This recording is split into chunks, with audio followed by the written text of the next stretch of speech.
Star Wars is one of the biggest Hollywood franchises, so it comes as no surprise that most actors who are sci-fi fans would jump at the chance to feature in any one of their many installments. Anthony Mackie is one of such actors, and he has made his intentions of joining Star Wars The Mandalorian known. Despite already being a mainstay in the MCU thanks to his role as Falcon, Mackie is set on becoming a part of the Star Wars canon no matter what. It's true though, Mackie did everything in his power to have his agents get in touch with the shot callers at the San Francisco-based film company Lucasfilm when it was first announced that it would produce The Mandalorian. Many of the actor's fans might not have known this before, but it has come to light that Mackie is one of the world's biggest fans of Boba Fett, and he has made it a career goal to eventually join the franchise in some capacity. From the way it looks, it seems he doesn't even mind how small his role in The Mandalorian will be. As long as he gets to be a part of it, then it's all good for him. Really, nobody cares beads. Nobody cares. Nobody keeps the beads. No, because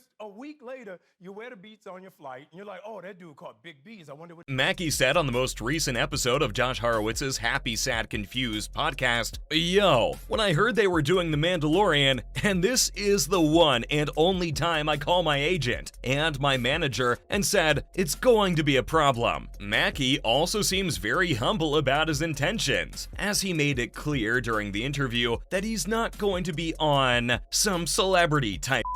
He also urged other potential cast members to get out of the way and insisted that he's number one. "Excuse me, I am number one. It's my helmet and I have it. I can just leave my house dressed for the part and be ready to film in no time." Mackie is determined to have some sort of screen time in the show, whatever his role may be. He said it himself that he didn't mind doing just one scene. He also stated that it would be a proud moment for him, as he would be able to tell everyone that he was a part of The Mandalorian. Mackie's determination to be a part of the franchise might come as a huge surprise to his fans, but it shouldn't, because those who know him well will tell you he's been hooked on Star Wars forever. The sci-fi franchise has always held a special place in Mackie's heart, as it turns out. Did you know that Mackie was nicknamed Lando while growing up? Lando, of course, is Billy D. Williams' beloved Star Wars character. The actor didn't shy away from his love for Lando. Neither did he back out of explaining how he ended up with the nickname. He said on the episode of Josh Horowitz's Happy, Sad, Confused podcast that he always wanted to be Lando, and that was the name he asked everyone to call him while he was a youngster. They did, and the name stuck. While Mackie waits to see if he gets called up for a role in The Mandalorian, he has his other MCU commitments to keep up with. Marvel's Captain America: New World Order is scheduled for release in theaters on May 3rd, 2024, while Disney Plus's The Mandalorian Season 3 premieres on March 1st, 2024. If Anthony Mackie manages to land a role in the series, then he'd be one of the very few actors to play roles in two massive sci-fi franchises. While we wait to see who gets cast in the upcoming Mandalorian series, let's evaluate just how big the first two seasons were. Without a doubt, The Mandalorian's first season did incredibly well. It struck a chord with newcomers, longtime viewers, and everyone in between. The story was praised by many as being the best in the Star Wars franchise since the first three movies. It did an excellent job of both paying homage to the classic film's aesthetic and delivering its own original plot. Baby Yoda also became a cultural symbol after he went viral on the internet. Everyone cared about his connection with Din Djarin, since it was so endearing and well written. But in many people's opinion, the second season was even better than the first, which says a lot considering how good the first season was. The second season expanded on the strengths of the first, while also addressing the nitpicks that had plagued it. The second season story felt more tightly wound since it never slowed down or veered off course. The show's focus always came back to the developing romance between Din Djarin and Grogu. From the second episode of season 2, the show never lost sight of the fact that Din's ultimate purpose was to reunite Grogu with the Jedi. Every story arc and side quest advanced or redirected toward this overarching objective. The season 2 finale closed the book on this mission in a way that was satisfactory emotionally, but left many questions and possibilities open.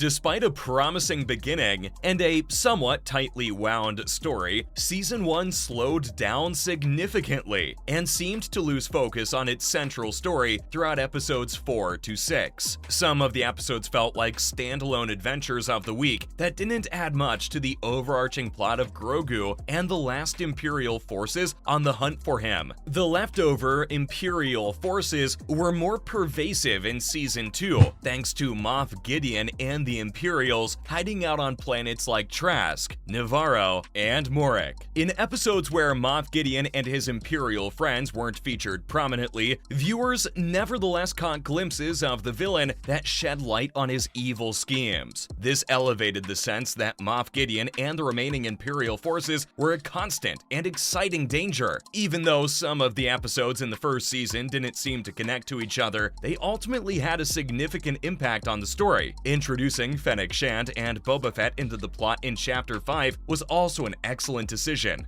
Din's actions in Chapter 6, The Prisoner, paid off when he was rescued by the New Republic pilots in Chapter 10, The Passenger, and the return of Bill Burr's nuanced Mayfeld character in Chapter 15, The Believer, was similarly surprising. Some of the show's minor characters, like the Mythrol from The Pilot and the Frog Lady from The Gunslinger, made significant contributions to the second season. The Season 1 episodes, Chapter 3, The Sin, and Chapter 8, Redemption, were particularly impressive. The stakes were constantly upped, and each new episode managed to top the previous one in terms of drama. This was helped in no small part by the appearances of fan-favorite protagonists like Bo-Katan Kryze, Ahsoka Tano, Boba Fett, and Luke Skywalker in crucial moments of the plot. Din's understanding of what it implies to be a Mandalorian was tested, and his relationship with Grogu was deepened thanks to the inclusion of these characters. It's no secret that Star Wars Rebels borrowed some plot points and style from The Mandalorian. The first act of Rebels featured a novel and relatively self-contained plot. The introduction of Ahsoka Tano and Darth Vader in the Season 1 finale of Rebels, like the reveal of the Darksaber in The Mandalorian Season 1 finale, set the stage for a more interconnected second season. Despite these overarching links, the emotional core of Rebels remained the Ghost Crew and their relationships with one another, just as the emotional core of The Mandalorian remained the relationship between Din and Grogu. The second season of Rebels is when the show hits its stride and sets up the show's incredible conclusion. So far, The Mandalorian's tried and true method appears to have yielded positive results. Here's hoping that trend continues, whether Anthony Mackie is a part of the franchise or not.